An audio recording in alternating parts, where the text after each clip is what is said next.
पिछले वीडियो में हम पशु संसाधन से संबंधित बातों की चर्चा कर रहे थे। हमने देखा कि पशु भी मानव की आवश्यकताओं को पूरा करने के लिए एक उपयोगी संसाधन है।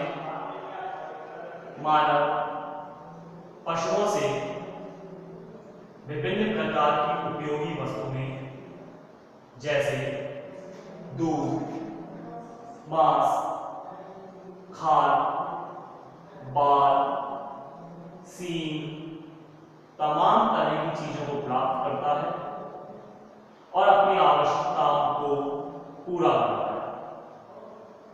प्राचीन समय में मानव पशुओं पर बहुत अधिक निर्भर हुआ करता था। हालांकि वर्तमान में ये निर्भरता काफी हद तक कम हुई है, लेकिन प्राचीन समय में मानव का असली साथी पशु ही था। खेती करनी हो या बोझा ढोना हो या विभिन्न प्रकार की वस्तुएं प्राप्त करनी हो, उन सभी के लिए पशु महत्वपूर्ण रूप से सहायता किया करता था। जैसा हमने पिछले वीडियो में पशु संसाधन के लाभों के साथ ऊंट के बारे में भी अध्ययन किया कि ऊंट को रेगिस्तान का जहाज कहा जाता है, यानी ऊंट की उपयोगिता के कारण उसे उपमा प्रदान की गई और उसे रेगिस्तान का जहाज कहा गया। कारण है, रेगिस्तान की जलवायु अत्यंत विषम जलवायु होती है और उस विषम जलवायु में ऊंट के अंतर्गत जिंदा रहने की और अनुकूल करने की प्रबल शक्ति पाई जाती है। ऊंट जिसके पैर गद्दीदार होते हैं, जो रेत में घिसते नहीं, बिना पानी पिए ये 7 दिनों तक रह सकता है। यानी मरुस्थलीय क्षेत्रों में जहां पानी की कमी है, ऐसे में ऊंट जैसा जानवर अति उपयोगी होता है, जो कम पानी में भी लंबे समय तक जीवित रह सके। इसके अतिरिक्त ऊंट में मार्ग याद रखने की विशेष क्षमता होती है। ये एक दिन में 50 किलोमीटर तक की दूरी को तय कर सकता है। भारी बोझा ढोने में ये उपयोगी पशु है। तो ऐसे में ऊंट रेगिस्तान का जहाज कहलाता है। जैसा कि हमने देखा कि एक ऊबर वाला ऊंट भारत में पाया जाता है, तो वहीं 2 ऊबर वाला ऊंट सऊदी अरब में मिलता है। ऊंटों के साथ ही कुछ अन्य पशुओं से संबंधित फैक्ट की बात करें तो गाय बैल के बारे में भी हम बात करें तो भारत में या भारत का स्थान इनके मामले में दूसरा स्थान है। ब्राजील के बाद भारत सर्वाधिक गाय और बैलों को रखता है। यानी गाय बैल की संख्या के मामले में भारत का स्थान दूसरा है। तो वहीं भैंस पालन में भारत का स्थान पहला है। भैंसों की कई नस्लों में जाफराबादी, मुर्रा, महसानी, ये कुछ भैंसों की नस्ल पाई जाती हैं जो भारत में मिलती हैं। और विश्व में सर्वाधिक भैंस की यदि हम बात करें तो भारत में ही पाई जाती है। इसके अलावा बकरी की यदि बात करें तो बकरी को गरीब की गाय कहा जाता है और भारत अपना दूसरा स्थान रखता है बकरी पालन में। ये विशेष प्रश्न बनता है कि गरीब की गाय किसे कहा जाता है? बकरी को गरीब की गाय कहा जाता है। वहीं बात करें भेड़ पालन की, तो भेड़ पालन में भी भारत का स्थान चीन के बाद दूसरा है। तो ये कुछ जानवरों संबंधित, पशुओं से संबंधित फैक्ट आते हैं आपके सामने कि जहां गाय और बैल के मामले में पालन में भारत का स्थान दूसरा है, तो बकरी और भेड़ पालन में भी भारत का दूसरा स्थान है। भैंस पालन में भारत का पहला स्थान आता है और बकरी को गरीब की गाय कहा जाता है। हमारे देश में पशुओं की कोई कमी नहीं है, लेकिन हमारे पशु बेहतर स्थिति में नहीं पाए जाते। पशुओं के साथ कई समस्याएं देखने को मिलती हैं,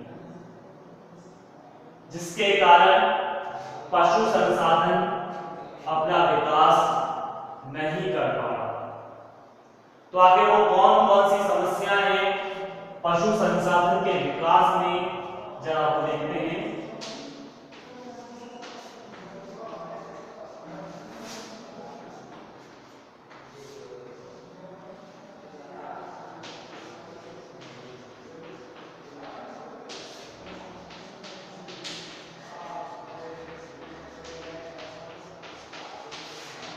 कि पशु संसाधन के विकास में कौन कौन सी समस्या, जिसमें नंबर 1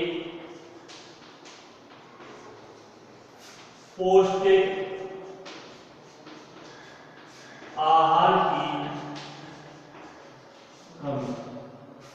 हमारे देश के अंतर्गत पशुओं को खिलाने के लिए पौष्टिक आहार की कमी है। भारतीय किसान गरीब है। ऐसी स्थिति में वह उत्पन्न फसल का संपूर्ण भाग प्राप्त कर लेता है। शेष फसलों के डंठल बचते हैं, कचरा बचता है, जिसको खाकर पशु अपना पेट भरते हैं, जिनमें पौष्टिकता की कमी होती है। ऐसे में जब पशुओं को बेहतर पोषण नहीं मिलेगा, खाने के लिए बेहतर आहार नहीं मिलेगा, तो उनका शारीरिक विकास नहीं हो पाता। दूध की मात्रा जो मिलनी चाहिए वो नहीं मिल पाती। पशुओं के मांस में भी कमी रहती है। परिणाम पे बेहतर लाभ नहीं मिल पाता। तो पशु संसाधन के विकास में सबसे पहली कमी सामने आती है, वो है पौष्टिक आहार की कमी। वही बात करें नंबर 2 की,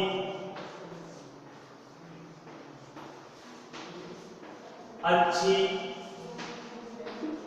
पशु नस्लों का अभाव। हमारे यहाँ पाए जाने वाले पशुओं की नस्ल बेहतर नहीं है।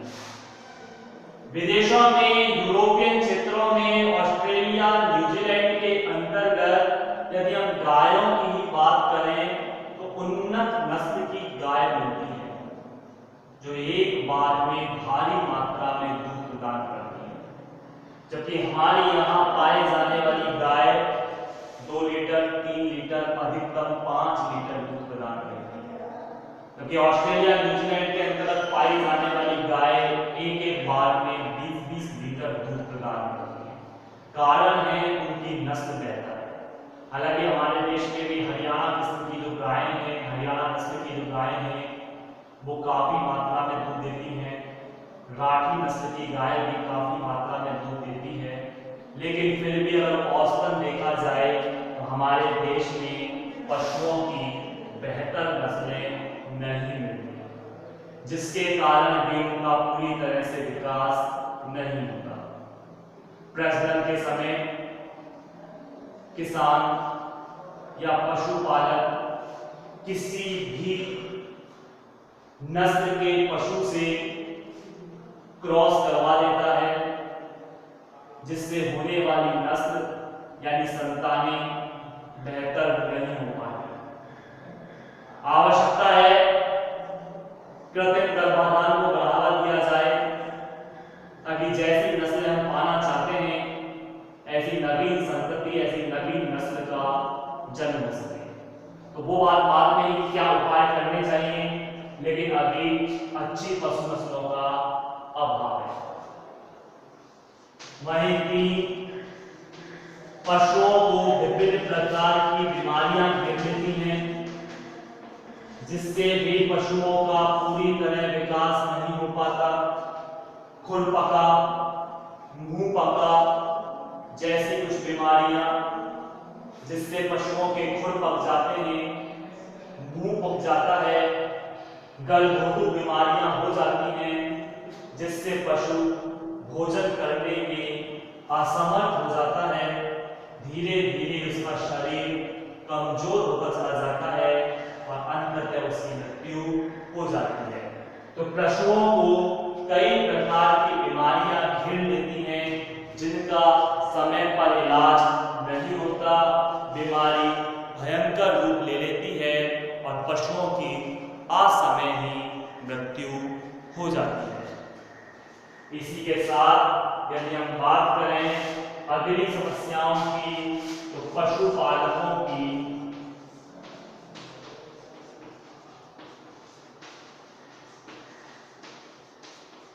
अज्ञानता व लापरवाही, ये भी एक समस्या देखने को मिलती है। मानव की लालचीपूर्ण प्रवृत्ति इस कदर बढ़ चुकी है कि मानव सिर्फ प्राप्त करना चाहता है, बदले में कुछ देना नहीं चाहता। इन पशुओं से ज्यादा दूध प्राप्त कर लेगा, मांस ज्यादा से ज्यादा प्राप्त करना चाहेगा, बाल अधिक से अधिक प्राप्त करना चाहेगा, लेकिन उनका ख्याल भी तो रखना जरूरी है, उनकी केयर करना भी तो जरूरी है। लेकिन किसान, पशुपालक इनकी केयर नहीं करते, या तो जानबूझकर लापरवाह हो जाते हैं या उनके प्रति ये अज्ञान रहते हैं, क्योंकि भारतीय किसान अशिक्षित है। ऐसे में पशुओं की बीमारियों और उनके रखरखाव के बारे में भारतीय पशुपालक नहीं सोचता, जिससे पशु बीमार हो जाते हैं, असमय उनकी मौत हो जाती है, या जो चीज वो प्रदान करना चाह रहे हैं, चाहे दूध हो या मांस हो, वह पूरी तरह से प्रदान नहीं कर पाते। गर्मियों के मौसम में ऐसे ही खुले में पड़े रहते हैं पशु, सर्दियों के मौसम में ठंड में प्रताड़ित होते रहते हैं, बारिश के मौसम में बारिश में भीगते रहते हैं, उनका ख्याल नहीं रखा जाता। यह समस्या यूरोपियन देशों में नहीं मिलती। वहां पशुओं के लिए बड़े बड़े फार्म हाउस बनाए जाते हैं, जहां उनका पूरी तरह ख्याल रखा जाता है। चरने के लिए भी जो नाव होती है वो भी अलग अलग होती है, अलग अलग एरिया में उन्हें बांधा जाता है। ऊपर से पूरी तरह टीन शेड से जगह कवर होती है, जहां सर्दियों के मौसम में सर्दी और गर्मियों के मौसम में गर्मी से बचाव होता है। गंदगी करते ही, गोबर करते ही वहां के पशुपालक तुरंत गोबर को साफ कर देते हैं। गंदगी का वहां नामो निशान नहीं रहता, लेकिन हमारे यहाँ गोबर पशु के द्वारा कर दिया गया, सुबह का किया हुआ गोबर दोपहर तक या शाम तक खाया जाता है। ऐसे में उसमें विभिन्न प्रकार के कीड़े जन्म लेते हैं, कीटाणुओं का जन्म होता है। उन्हीं कीटाणुओं के संपर्क में पशु आते हैं और वे विभिन्न प्रकार के रोगों से ग्रस्त हो जाते हैं। तो पशुपालकों की अज्ञानता व लापरवाही भी पशु संसाधन के विकास के लिए एक बड़ी समस्या है। अब इन समस्याओं का समाधान आखिर कैसे किया जाए, तो हम इन चीजों को भी अगर उल्टा करके देखें तो पशु संसाधन का विकास तब बेहतर तरीके से होगा जब उन्हें खाने के लिए पौष्टिक आहार मिलेगा। हरे चारे की व्यवस्था की जाए, चारे को उत्पन्न किया जाए, बेहतर से बेहतर और अत्यधिक मात्रा में पशुओं को खिलाया जाए। जितना ज्यादा उन्हें खिलाया जाएगा, जितना पौष्टिक आहार खिलाया जाएगा, उनका शारीरिक विकास भी उतना ही